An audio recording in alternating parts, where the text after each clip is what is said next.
Welcome to Demonic Diaries, the YouTube channel where we explore the darkest corners of the human mind. Join me, your host, as I delve into the pages of terrifying tales and haunting stories. From the depths of hell to the darkest depths of the human psyche, we'll be your guide through the most bone-chilling and spine-tingling stories that will keep you up at night. So buckle up and prepare to be scared, because on Demonic Diaries, every story has a dark side. Don't forget to hit the subscribe button and ring the bell to be notified of new videos. Let's get started. My dad bought a video game called The Real World. I want to stop playing it. I'm selling it, my dad said. I can buy it from you. I played it. I've saved up a bit of money. Is that supposed to impress me? He snarled. The kitchen porter. Is it the dream career I imagined for my son? You're 18. It's time to be an adult. So, no, I don't give a shit about the money. You're not buying this box for me. You're too old for video games. My dad is an abusive arsehole, so I didn't try to reason with him. I knew the battle was over before it even began. Out of context, I might sound like a spoiled brat, but that brief snippet of conversation was one of my dad's better moments. I could talk about the time he smashed up my vinyl collection with a cricket bat because it was, and I quote, pussy music. I could talk about the time he brandished a broken beer bottle as a weapon. Yeah, he's a twat. But he's right. I'm hardly a roaring success. I would move out, but my salary couldn't buy me a fucking shed. Mom died a few years ago, and my sister's at university, so I have to deal with the prick on my own. Of course, that's the least of my worries. I'm terrified of the real world. No, I'm not talking about the real world. I'm talking about the video game. Oh, you haven't heard of it? Yeah, that's the weird thing. I can't find it online. I can't find it anywhere. But my dad found it. Happy birthday, he grumbled. Yesterday, it was my 19th birthday. This box incident was a distant memory, so you can imagine my shock when I opened the clumsily wrapped present before me and found myself looking at a PC game. You can play it on the computer in the study, my dad said. I was bewildered. For a few precious moments, I truly believed that he had a change of heart. The next sentence shattered that naive illusion. It's supposed to teach you about life, he explained. Maybe it'll get you off your horse. He strolled to the living room and sat on his own arse, switching on the TV. Hypocrite. But as double-edged as the sword seemed, I resolved to play the video game and force myself to enjoy it. I wanted to devote every waking hour to it, even if it were a piece of crap. I wanted to waste my life on it, just to spite my father. I read the front cover of the game as I walked to the study.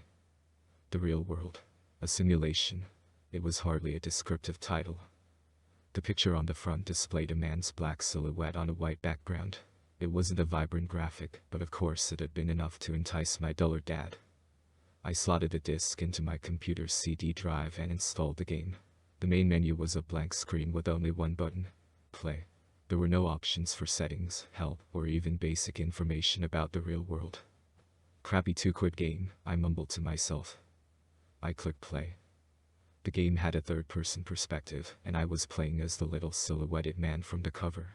I found myself in a white, expansive world. Again, it was much like the image on the CD case. There were 4 different metrics at the bottom of the screen. There was a green bar with the word life beneath it, a blue bar with the word water beneath it, an orange bar with the word food beneath it, and a yellow bar with the word energy beneath it. A small text box was also displayed at the top of the screen. It read, "Welcome to the real world. Survive." The text box disappeared, and some small buildings appeared on the not-so-distant horizon. Everything was black and white. The buildings were simply outlined objects. I had to admit that I was intrigued. It had an original aesthetic. Okay, I said to myself. Perhaps this minimalistic game has potential. There were 3 buildings. Each was a simplistic structure. The first had a sign that read, "Food." There were 2 long window panes and a door. Through the shop front, I could see long aisles of shelving and a man behind the counter at the back. The second building had a sign that read medical. The windows were white and did not display its interior. The third building didn't have a sign, but the thatched roof and picket fence suggested it was my character's house. It wasn't much of a world. 3 buildings in a seemingly infinite void of whiteness. I could see myself getting bored of the game mechanics quite quickly, but I decided to give the simplistic simulation a chance. I strolled through the door of the food shop and started to browse the NPC's fine selection of digital grub. That wasn't sarcasm. There was a surprisingly extensive range of food on offer. Whenever I stood before an item of food, a small pop-up box appeared on the screen, listing various details. For example, tomato pasta ready meal, salt, high, sugar, medium, 500 calories. This game developer really wanted to create an authentic shopping experience, I thought to myself. But I went along with it because I was utterly fascinated by the minute details that the game had included. I filled up my shopping basket and walked up to the till. The cashier communicated via text boxes. "Good day, sir. Is that all?" he asked. There were two options, yes or no. I picked the former. "Fantastic. The total cost of your shop is 56 tokens, he replied. "Thank you." A -56 pop-up box flashed at the top of the screen for a few seconds. I had no idea how many tokens I owned. The game had not mentioned anything about currency of any kind. What were tokens? I wondered. And how do I earn more? I left the shop and strolled over to the medical building. When I tried to enter the door, however, a beep emitted from the speakers. Then, a text box explained. Opening hours are 9 a.m. 5 p.m. I looked at the time on my computer. 6:14 p.m. I hadn't expected it to be a real-time simulator. Still, I was content to skip the medical center. What I really wanted to explore was my house. I sprinted to the door, and it swung open. No need to lock one's door in the middle of white featureless expanse, I suppose. My bemused demeanor quickly vanished when I stepped inside. "What the fuck?" I murmured. It was my house. My real house, I mean. With my heart pounding furiously in my chest, I explored every crevice of the outlined home. It was an exact replica, down to every last piece of furniture, picture frame, and room. Sweat poured down my face, and I started to descend into a full-blown panic. I'm not one to overreact to things, but I immediately had a dreadful feeling about this game. Something about the digital rendition of my real-life home had unnerved me. It felt like a violation. It felt intrusive. It felt sinister. I was interrupted by a rumbling in my belly. It was time to make dinner and confront my dad about what was happening. I thought it might be a fake game that he'd specifically designed to torture me. A second before I closed the game window, I noticed something odd. A text box appeared on the screen. "You're hungry. Time to unload your shopping and eat." It was a coincidence, surely. That was what I told myself at the time. Yet, a bitter chill coursed through my body. I closed the game and switched off my PC. No more of that nonsense. I bounded down the stairs and strolled into the kitchen to make dinner for my dad and me. I'm the cook. That's the condition I must fulfill to live in my dad's house rent-free. I often offer to parent, but he always changes the topic of conversation. The man loves power. And this fake simulation game, I decided, was simply his latest power trip. It's not real. I made a roast dinner, hoping to put my dad in a good mood. He barely seated himself before I grilled him for information. "Where did you find the game?" I asked. "Huh?" he mumbled. "Oh, some website. Are you learning some hard truths about reality, eh?" "Dad," I said, "did you commission a custom game to be made? How much did it cost?" "What the fuck are you blabbering about?" he growled. "The house in the game. It's an exact replica of ours," I replied. "I actually think it's pretty cool. Fair play. Thanks for going to the effort." "I don't really understand the joke," my dad said. "Look, just Google the name of the game, okay?" Jesus. I thought kids were supposed to be tech geniuses. But make sure you wash the dishes first. I'm going to bed. And that was the end of the conversation.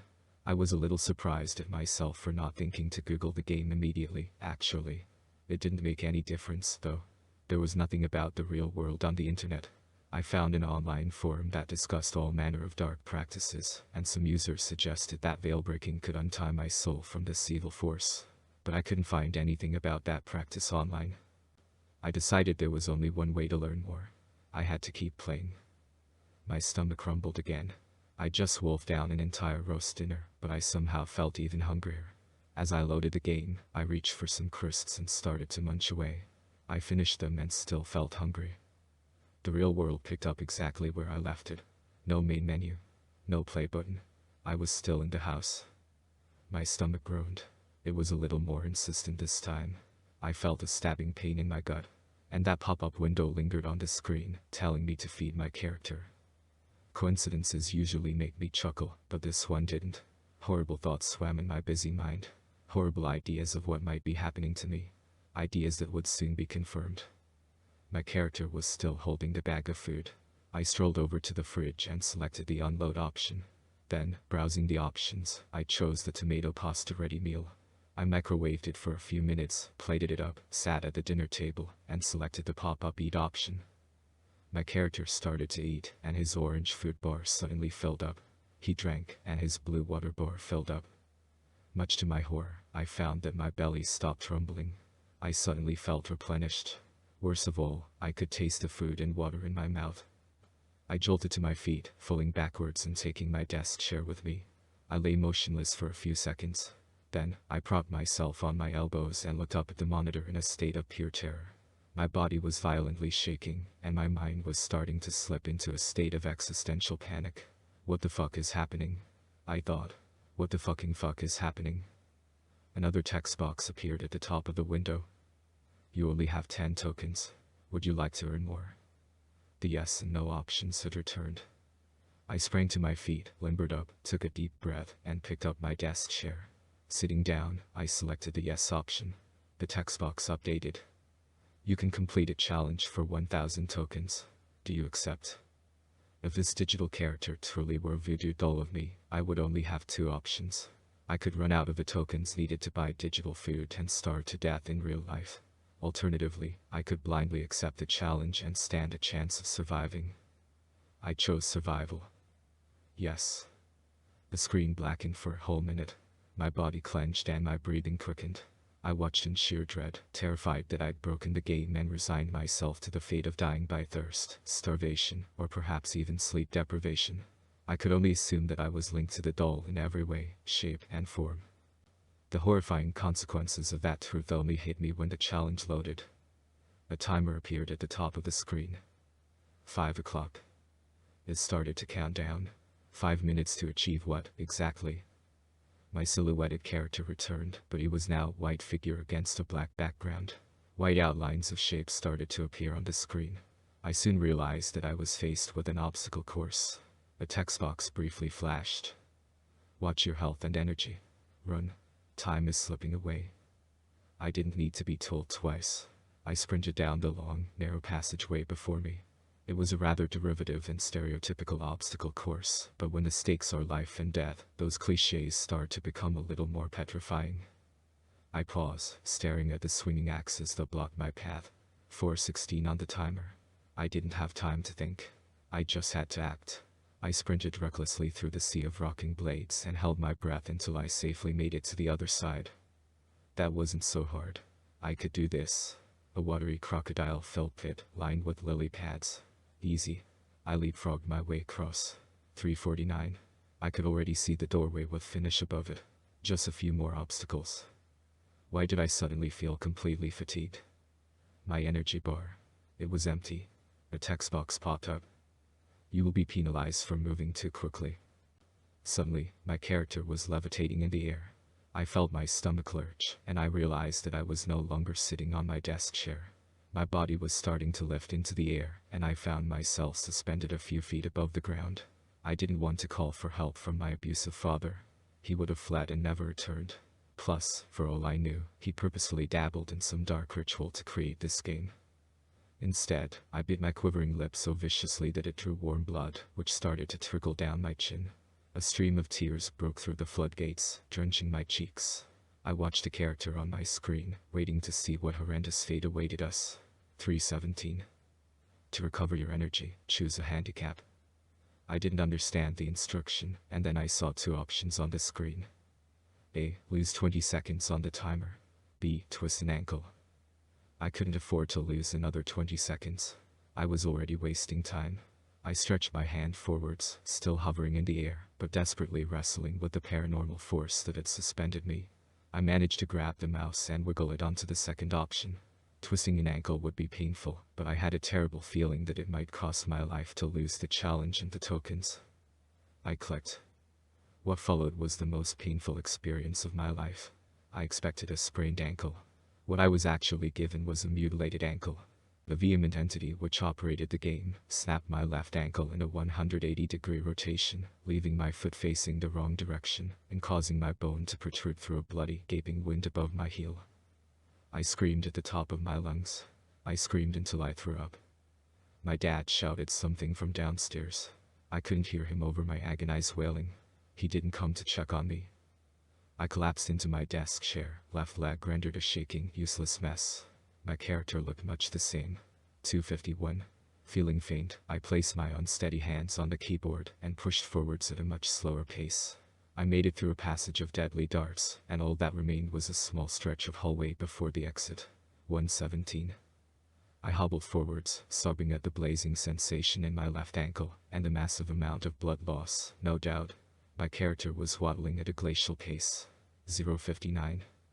Suddenly, the walls of the passageway started to move inwards. They were closing on my character. They were closing on me. Not like this, I whimpered. Being compressed between two walls seemed like a death too excruciating to possibly imagine. 041. I was confident that I could reach the door in less than 41 seconds, but I wasn't confident that I could reach the door before being crushed to death. 030. Just a few more steps. The walls were starting to touch my character's shoulders.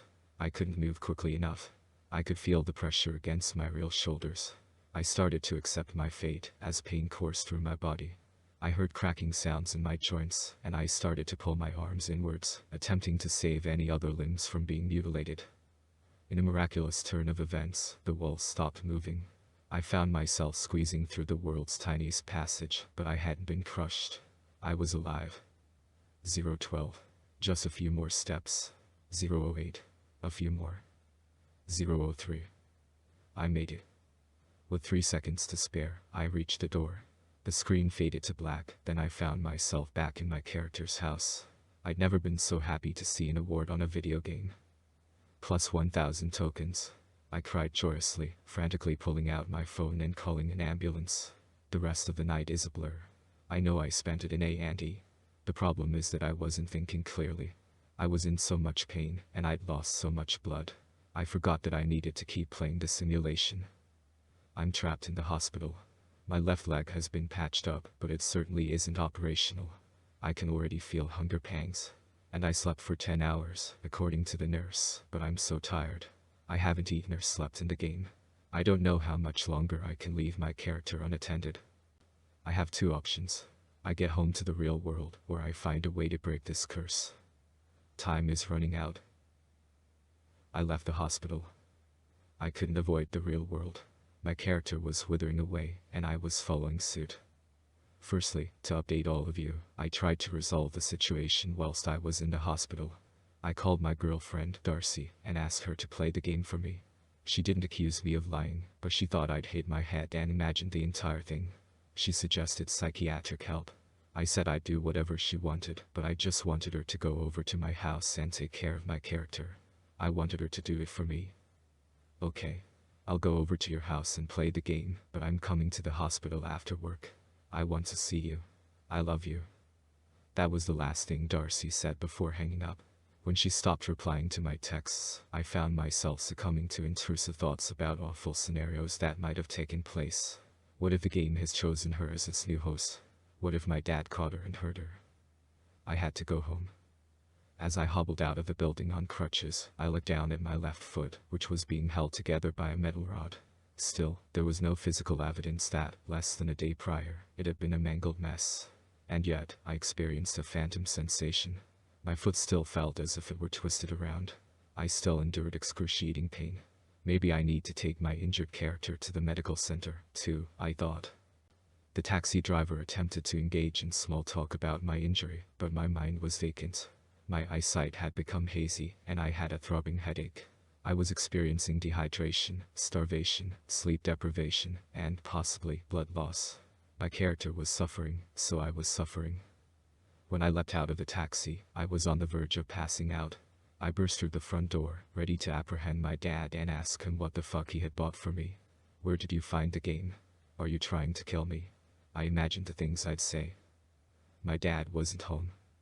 I didn't think anything of it. I was close to collapsing. I sprinted to the study and found that the computer was still switched on. The game window for the real world was open. I slumped into my chair and hurriedly raced into action. Drink was my first move. My throat soon felt soothed. Eat followed. The searing pain in my stomach subsided. Then, I moved my character to the upstairs bedroom and selected sleep.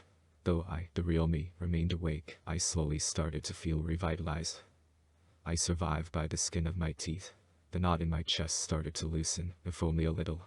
Everything in the real world happens in real time, of course, so I realized I would have to leave my character in bed for several hours.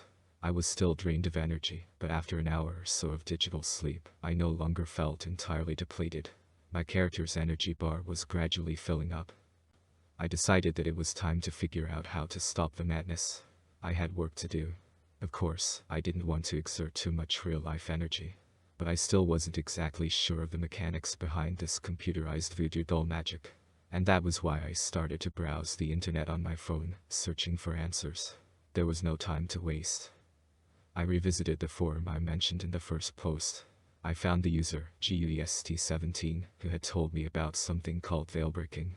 It's the act of recovering a soul from the world of the dead.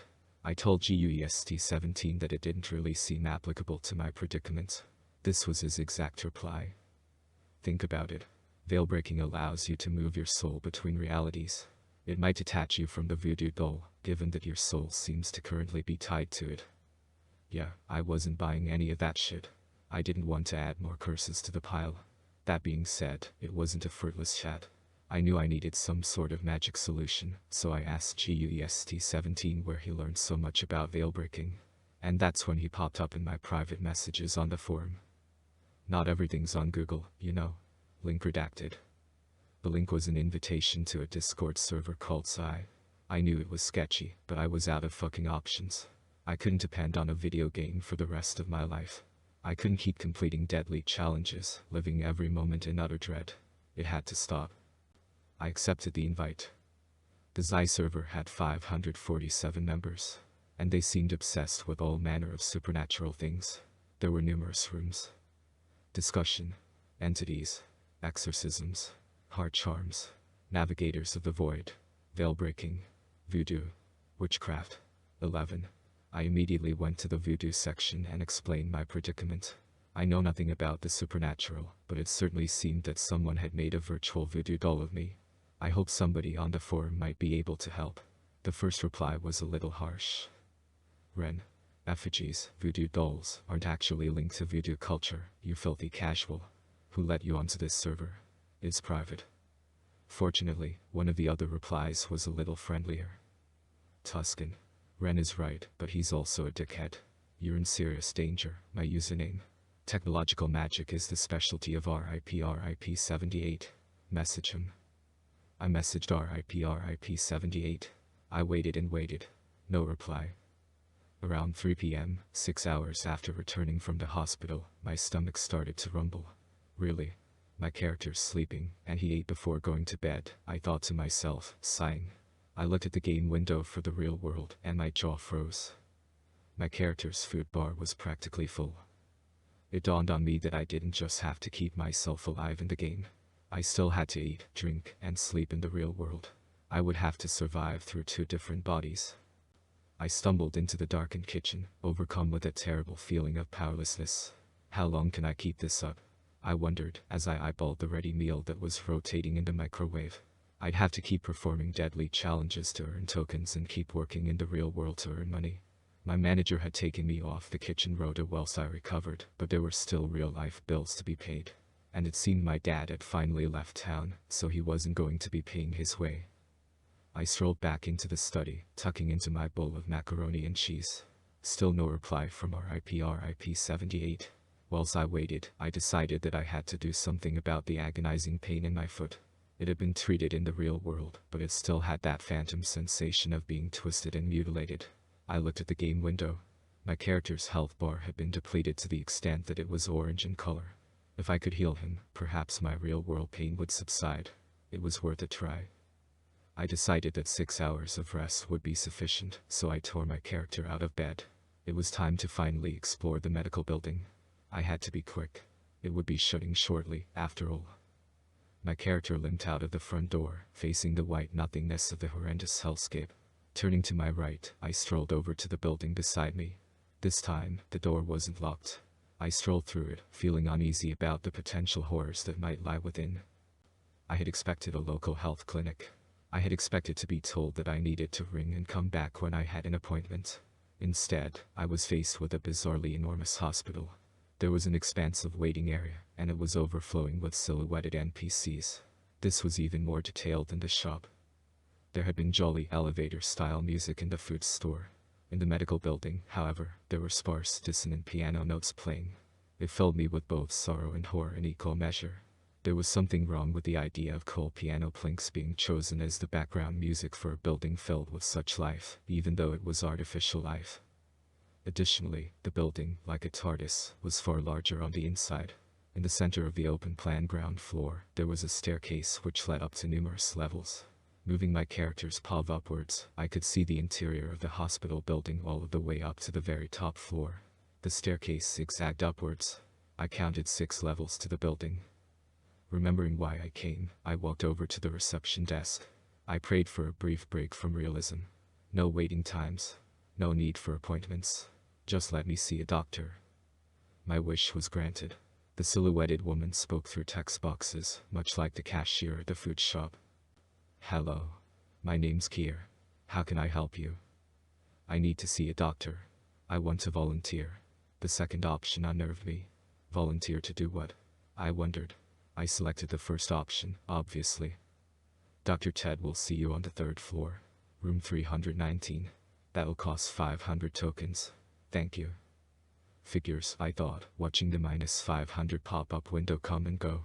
I strolled up the stairs, trying my very best to ignore the haunting piano music that filled the eerie, white-black outline building. I thought about muting the game. Believe me.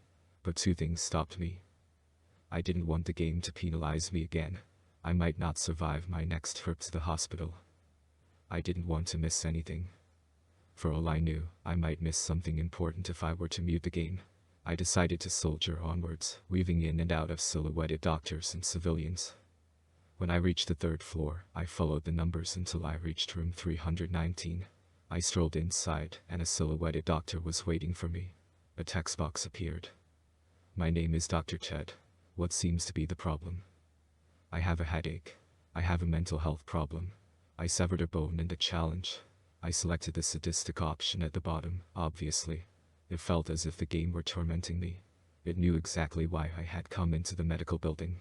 I was horrified by the prospect of some intelligent entity watching my every move and terrorizing me.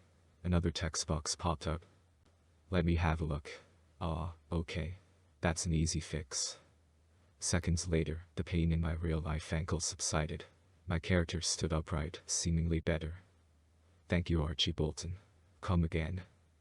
My blood turned to ice in my veins. I'd never specified my name whilst playing the game. The real world knew me.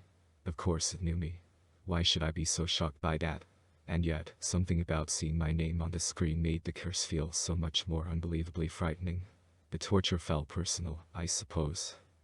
With full bars across the board, I exited room 319 and strolled over to the 3rd floor balcony that overlooked everything from the ground floor below to the very top floor. Every moment of time that I spent in the game was chilling, but I didn't see what other option I had. There had still been no reply from RIP-78 on my phone. I had to learn about the mechanics of the real world. If I could figure out the game, maybe I could beat it. That was when I noticed something. The dissonant piano was no longer the only audible sound in the hospital. I could hear voices. Shouting. I saw movement on the other side of the building. Silhouetted NPCs were dragging 2 squirming silhouettes along the 2nd floor hallway. Where the fuck are we? A girl wailed. Let me go. A man bellowed. I immediately recognized both voices. The girl was Darcy, and the man was my dad. Unable to accept this dreadful twist in the game's hellish vendetta against me, I found myself disassociating from everything. There was ringing in my ears, as I fervently struggled to process what was happening. I scrambled for some sort of explanation. I had nothing. I moved my character down the stairs, exiting onto the 2nd floor. Following the silhouetted figures from a safe distance, I hoped with every fiber of my being to ascertain that they were not, in fact, capturing my girlfriend and my dad. The large group of striding shadows entered a door on their right. The sign above it read surgery. I burst through the doorway, throwing caution to the wind in my blind panic. Behind the door, of course, was yet another narrow hallway, and I could hear Darcy at the end of the corridor. She was bawling her eyes out. "Darcy," I bellowed. She didn't respond, but she kept crying. I had a microphone connected to my computer, but I realized that Darcy probably couldn't hear me. The game had no settings, after all. There was no option to switch a microphone on or off. I was unable to communicate. So, I watched helplessly as the 5 silhouetted NPCs dragged Darcy and my dad into an operating room on their left. I realized that long windows spanned the entire hallway, so I could see into the room. My hands froze on the keyboard. I stood and watched. The voices within the room were muffled, but Darcy was shouting at such volume that I could hear her clearly. "What have you done to us? What is this place?" she cried. "I'll fucking kill you," my dad raged, frothing at the mouth. The 5 silent NPCs started to strap my girlfriend and my dad to 2 separate operating tables. The hospital's background music became foreground music. The slightly out-of-tune piano plinks now resonated powerfully atop the screams of the 2 victims. Even in such a desolate world of black, outlined shapes, painted against a white backdrop, everything felt real. In fact, what followed was the most real thing I've ever seen. I could see one of the NPCs fiddling on a computer. As if they transmitted a message to me, a pop-up box appeared on my screen. It read, "How should we proceed? Save them, minus 10,000 tokens. Kill them, plus 10,000 tokens." I repeatedly clicked save them, but a deafening buzzing noise sounded with every click, and the same message incessantly popped up. "Insufficient tokens. Give me a fucking challenge to earn some tokens, then." I screamed at the screen, tears rolling down my cheeks. Another window popped up. "Only the original player can operate this simulated character. Unauthorized players must face trial in the real world. Select an option. Save them, minus 10,000 tokens. Kill them, plus 10,000 tokens." I placed my face in my palms and sobbed. Truthfully, I didn't give a moment's thought for my villainous father. I was thinking of Darcy. Only Darcy. The beautiful, radiated girl who radiated such warmth and vibrant color. Now, she was reduced to a black silhouette, writhing on an outlined operating table. Another window popped up. "Pick an option. You have 10 seconds. You won't let me pick the option I want," I blubbered. "The offer has timed out. The real world has chosen to kill them." "No," I screeched. One of the figures picked up a large bucket and started pouring a white liquid with a black outline over Darcy's body. Horrifyingly, as loudly as she screamed, her voice was mostly lost in the sea of piercing piano notes that seemed to be building towards a vile crescendo. As the piano played, cheapening the very real terror that my girlfriend was enduring, I had never felt so utterly powerless and petrified. She emitted a scream that I am sure barely began to express the grueling brutality of her suffering. As the white liquid poured over Darcy, her body started to melt, transforming before my eyes from a black silhouette into a black pool of liquid. Her final pained wail swiftly transitioned into a haunting, warbling whisper, as if she were gargling water, and she became a black gooey liquid that trickled down the sides of the outlined operating table. I could not speak. I could not blink. I could not move. "Don't you bring that shit near me," my dad growled. "Fucking no. Let me out of these restraints. Let's fight properly." I hated him. I hated my dad more than I'd ever hated anything. He bought the real world as a form of psychological torture, even if he hadn't quite anticipated the supernatural horrors that would unfold. It was his fault that Darcy was dead. "Hey," my dad shouted. "Who's watching us from the hallway? Is that Archie? Are you playing the game? Archie, it's your dad. Help." I didn't respond. I was completely devoid of feeling for the monster in the shackles. "Archie," my dad gasped, seemingly stung by my inaction. He soon showed his true colors. "You fucking waste of space," he yelled. "I nearly smothered you in your fucking sleep when you were a kid, you know. I could have crushed you like a bug. I should have done it, you fucking arg." I locked my gaze onto Darcy's liquefied body, tears stinging my eyes and dread consuming my heart as the NPC with the bucket started to pour. Out of the corner of my eye, I saw my dad melt into the same pool of gore as Darcy. It was a gruesome sight, even though I despised him. His screams rapidly dissipated. Everything was still. There was no sound other than the sinister piano melody that played ceaselessly. I wiped the tears from my eyes and looked at my screen. As I watched the NPCs, my heart started to thump frantically against the inside of my ribcage. The motionless silhouettes were facing the window. They were facing me, pulling me back into the real world. My phone buzzed. RIP 78, it replied. The figures started to exit the operating room. Petrified, I made my character run towards the hallway door and sprint onto the second-floor balcony. All of the NPCs in the medical building were immobilized. Their bodies, however, swiveled on the spot so that they were always facing me. Avoiding them, I ran down the stairs. I didn't know whether the 5 silhouetted monsters from the operating room were still chasing me. I didn't stop to check. Hurtling across the main lobby, I weaved between the swiveling statues. They littered the waiting area and followed my every move with their empty faces. I reached the main hospital door, turned left, and tried to ignore the splitting pain in my sides. My energy bar was rapidly draining. I was surprised to find my house door unlocked, as I thought the game might lock me out and leave me to whatever twisted fate the NPCs had in mind. The second I was inside, I closed the door, selected the lock option, and backed towards the kitchen. Multiple text boxes started to pop up, indicating that the 5 murderous NPCs were, in fact, at my front door. Let us in. Do you want to earn 5,000 tokens? Let me in. You can just let me in. Forget the others. 50,000 tokens. Feeling utterly depleted and not yet brave enough to look at RIP 78's message, I moved my character to the fridge and looked inside. Nothing. It was empty. Another punishment, I assumed. Instead, I filled up a glass of water from the tap, and both my water and energy bars started to replenish. But I was so hungry. Then, a window popped up. For the sake of realism and immersion, certain food items are kept outside of the fridge. Suddenly, there was a bouncing arrow over the fruit bowl on my character's dining table. There were still some pixelated apples inside. I ran over, selected Eat, and breathed a sigh of relief as the ache in my gut began to ease. Another pop-up window appeared. Uh-oh, it looks like your fruit might be moldy. As my character bent forwards and started to projectile vomit a black substance, I felt an unsettled grumble in my real-life stomach. Fuck. I expected vomit, but I should have known that the grueling simulation would have something much more sickening in store for me. I bent forwards, mirroring my character's position.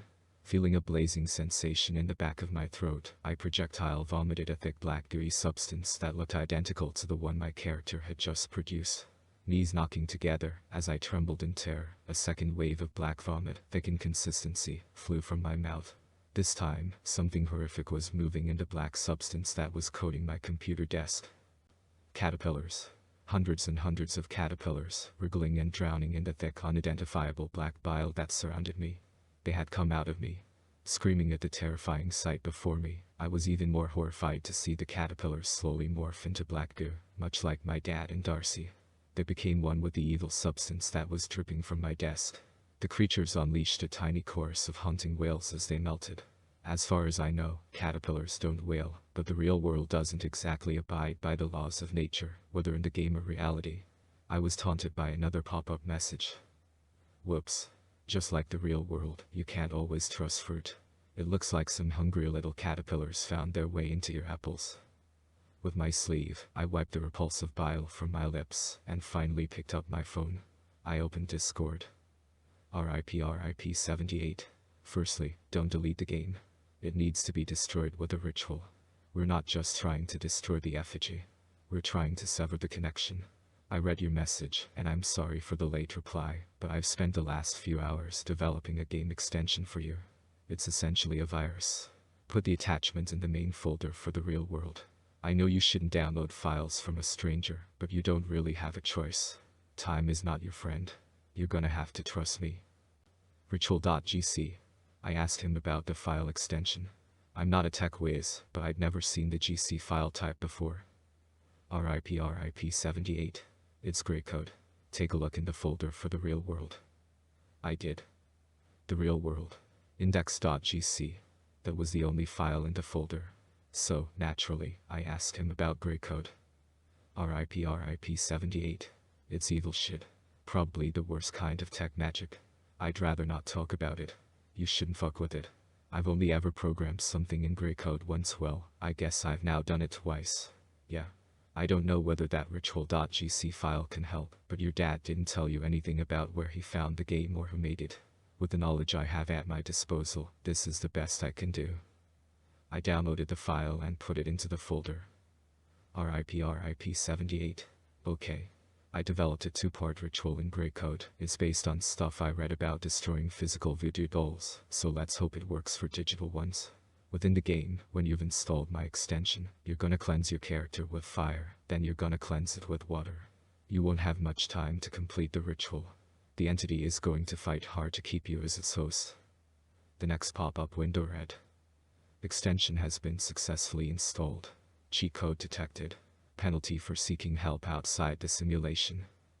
Break a leg, minus 10,000 tokens. Lose an eye, plus 100,000 tokens. I didn't have 10,000 tokens. The game knew that. I told RIP 78, hoping he'd be able to help me. RIP 78. Ignores demands. Focus on the ritual. The installation of my extension must have actually worked. I told you that the game wouldn't give up without a fight. Just keep going. You should see the golden doorway that I created. Has it appeared? Another pop-up window. Do not enter. Suddenly, a pixelated golden doorway appeared in the middle of the kitchen. I was a little mesmerized by the sudden burst of color on my screen. The door oozed with warmth in the midst of that barren black and white outlined environment. Finally, I had found a slim spark of hope in the heart of such a dismal place. My joy was short-lived, however, as the next Xbox violently displayed itself. Offer has timed out. You do not have 10,000 tokens, so the real world has selected the only available option. Congratulations. You're about to earn 100,000 tokens. Lose an eye, plus 100,000 tokens. My body clammed up. Flooded with a feeling of revulsion, I started to notice a sensation at the back of my retina. It was a prodding sensation, as if someone were gently tapping a bowl with a snooker cue. The gentleness quickly transformed to brutish thumping. I wailed in agony, clutching at my left eye with both hands, and trying to stop it from being forcefully removed from its socket. I could feel an excruciating tearing sensation. My phone was pinging with messages from RIP 78, but I was flailing wildly on my desk chair, futilely striving to save my eye. I felt something warm trickle down my hands. Blood. It started to trickle down my face, too. Over my piercing screeches of agony, I could barely hear the squelching noise of my eye being peeled from its own. Eventually, there was an unimaginably painful tug, and my left eyeball was suddenly in my hands. Half of my vision was gone. I tentatively lowered my palms and my eyeball cascaded into them. It swam in a murky river of blood, which was fed by a waterfall from my eye socket. I looked at the monitor with my remaining eye and saw my character clawing at his face in horror. I didn't think the silhouettes had eyes to lose, but perhaps I was wrong. Another pop-up. Would you like emergency medical care to stop the bleeding for minus 100,000 tokens? Twitching in a mixture of pain and shock, I shakily moved the mouse over to yes and clicked. The dripping from my eye socket abruptly halted. Something had stemmed the bleeding. I did not dare look for a mirror to see how it looked. I thought I might pass out. RIP 78. Tell me what's happening. You need to go through the door. The entity will be trying to destroy my code. I don't know how much time you have. I didn't need to be told again. I started to move my character towards the doorway. The game hurled numerous pop-up windows at me, obscuring my character's path. All of your tokens have been deducted. Minus 50, energy. Stop. You need rest. You will be penalized. Pushing forwards, as RIP 78 had instructed, I flew through the golden door. The chaos ceased. The pop-up windows vanished, and the metrics at the bottom of my screen were suddenly full again. I found myself in a pitch-black void, lit by a circle of 11 pixelated candles. They ever so slightly illuminated my silhouetted character, who was mostly submerged in the darkness of the endless, empty landscape. RIP 78. Right, you're in the room I created. I included some code to keep your bars full for a little while. We need to be quick. Pick up one of the candles, and set your character on fire. This should, if I've developed it properly, cleanse your effigy, the character. The game will no longer have a link to the inside of your real body. I immediately moved my character over to one of the candles. The option set self ablaze appeared, but before I had a chance to click anything, a window abruptly popped up. Penalty. Without any instructions or offers, the toll was extracted. My left wrist suddenly snapped backwards. I yelled in pain, and one meager tear trickled from my remaining eye. I had nothing left to give. Even the horrifying torture was no longer evoking powerful reactions from me. I was gradually fading into the icy embrace of death. My left hand was flopped backwards over my wrist. It was completely incapacitated. I don't need it, I weakly thought to myself as I continued moving my mouse with my right hand. I clicked on the option to set self ablaze. My character combusted in less than a second, and I winced, preparing myself to meet the same fate in real life. But I didn't. I was fine. I didn't feel the scorch of fire against my skin. And within moments, the inferno had extinguished, as had the 11 candles which encircled my character. He was no longer drowning in the darkness. My black silhouetted effigy was now white silhouette. RIP 78. Good. It should be white. That means the first step of the ritual worked. You've severed the tie between your insides and the doll's insides. But we can't stop there. You're still connected. Your character has been reduced to a shell, but its outer body still has a connection to you. The game can still hurt you from the outside. Give me your address. I need to call an ambulance for you. Your injuries sound serious. When this is over, you'll need help. As if the real world had read RIP 78's message, another window suddenly displayed itself on the screen. Complete challenge for 1M tokens. I didn't even have any options to choose. The window simply disappeared, replacing itself with one that read, "You selected yes." The black landscape reverted back to the white one with which I was so familiar. My white silhouette had a black outline, much like the objects that were now forming across the game's environment. RIP 78. That means it's rewriting part of my code. The lake should be safe for now. I protected it. However, time is slipping away from us. This is the last part of the ritual. Enter the lake, cleanse your character, and it should safely disintegrate, severing your tie with the game once and for all. That was all well and good, but RIP 78 couldn't see what I could see. A maze was starting to build itself before me, and I had a feeling that the real world was concealing the lake right at the heart of it. This was the challenge. RIP 78. Don't trust the game. It doesn't want you to reach the lake. It wants to keep you trapped. Forever. I ignored RIP 78's warning and pressed forward into the labyrinth of threats that I was sure awaited me. Sprinting down a long tunnel, I entered the white featureless maze. I had no idea which way to turn, but the game had a sadistic solution for that. The correct route will now be highlighted, and obstacles on dangerous routes will be activated. I sobbed in terror, looking at my broken wrist, and tenderly raising my right hand towards my mangled left eye. There were 2 passageways before me, and spikes suddenly protruded from the floor and walls of the right-hand route. Drawing a deep breath, I started to move my character towards the left passageway, but then I stopped. What had RIP 78 said? Don't trust the game. I realized it wanted me to avoid the dangerous route. It wanted me to take the safe one. Looking down at my real-life feet, I felt my lip quiver in fear. This is going to hurt, I whispered to myself. I seized my last shred of bravery and charged along the right-hand route. The spikes were small, but they were sharp. Each step inflicted a new wound in my skin, bombarding me with waves of searing pain in the nerve endings of my feet. I could feel a puddle of blood starting to form across the study floor, but I didn't look down. My eyes were firmly fixated on the game and the challenge ahead. Reaching the end of the spike passageway, I cried from a mixture of relief and horror. With renewed confidence and purpose, I pushed forwards. The next dangerous, correct route was filled with the slivering, pixelated outlines of small snakes. A pop-up window appeared. Take the safe path to avoid a penalty. I ignored it and ran through the narrow tunnel of hissing snakes. Weaving my character in and out of them, I believed I might actually make it through the passage unscathed. I was wrong. Fuck. I screamed. One of them bit me. It didn't actually hurt as much as the spikes, but I'd been psychologically prepared for those. I hadn't prepared myself for the possibility of being bitten. My character hopped from side to side in pain, and I let out a long exhale, deciding to keep moving. But the game informed me of something dreadful. Whoops. That snake was venomous. It looks like you need to administer an antidote within the next 60 seconds. I was feverish, and I had a feeling that it was nothing to do with the wave of fear coursing through my veins. Something else was coursing through my body. Buy an antidote, -1M tokens. Sacrifice a friend, plus 0 tokens. A black silhouetted figure fell from the top of the screen, landing on the floor before my character. A voice started to sound over the speakers. Archie. The man's voice cried. It's Steve. I mean RIP 78. Fuck. I need your help, man. If you type the following sequence on your keyboard, you can override this hex. X9B. His talking ceased. Steve's pleas continued, but they were reduced to muffles, as if the game had sealed his mouth or simply turned down his volume. Before I had a chance to act, the game chose for me. You do not have any tokens. You have chosen to sacrifice Steve.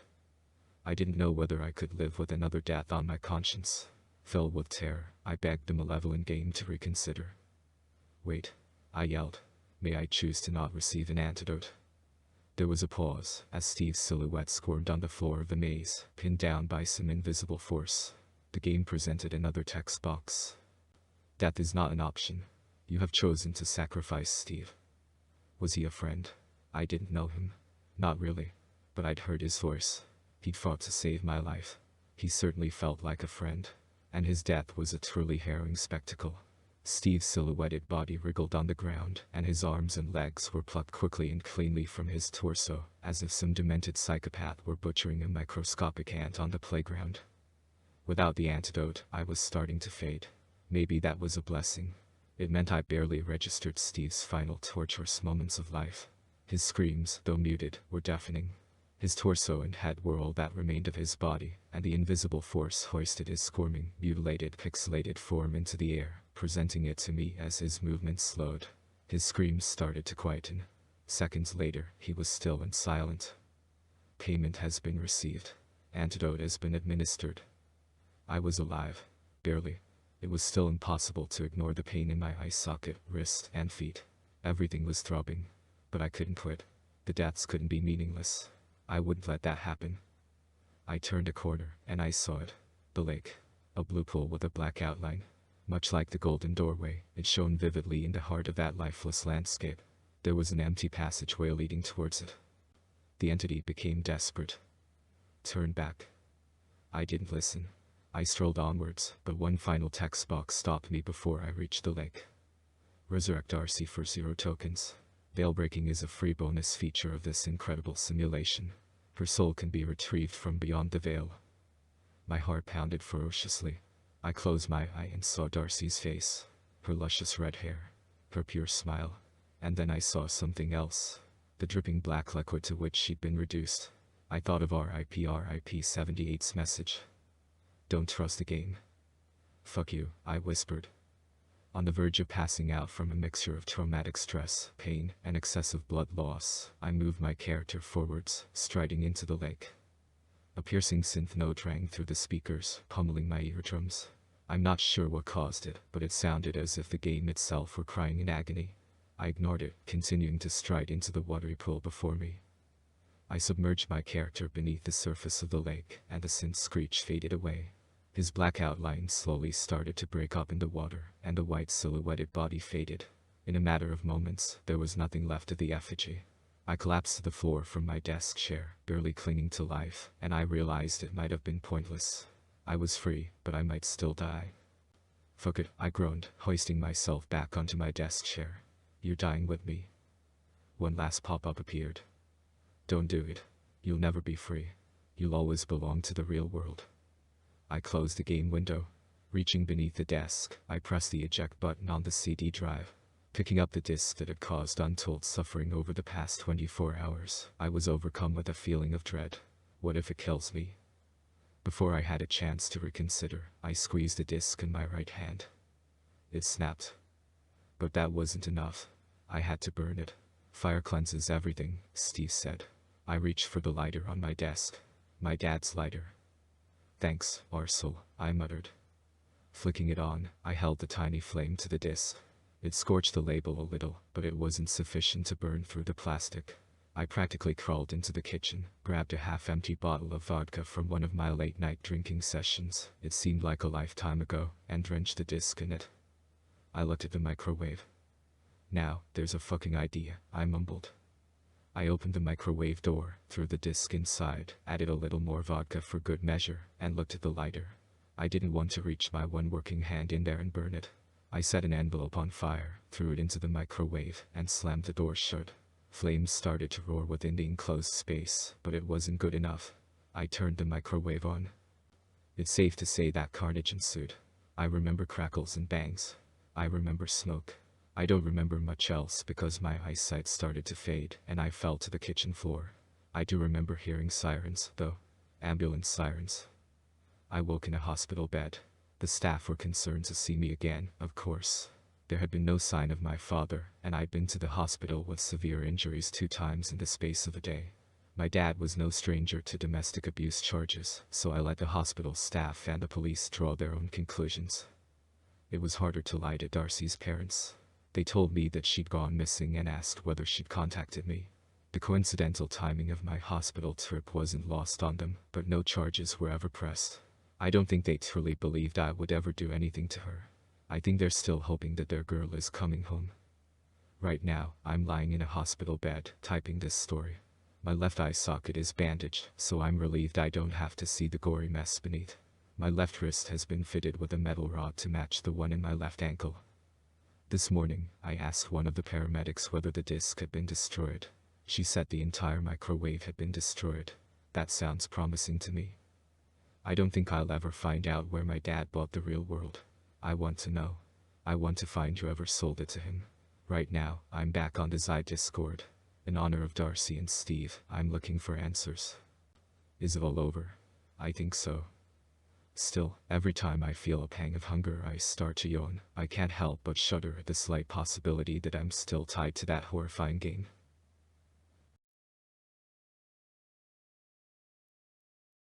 Thank you for joining us on this journey into the depths of the human psyche. We hope these tales have left you with a healthy respect for the unknown.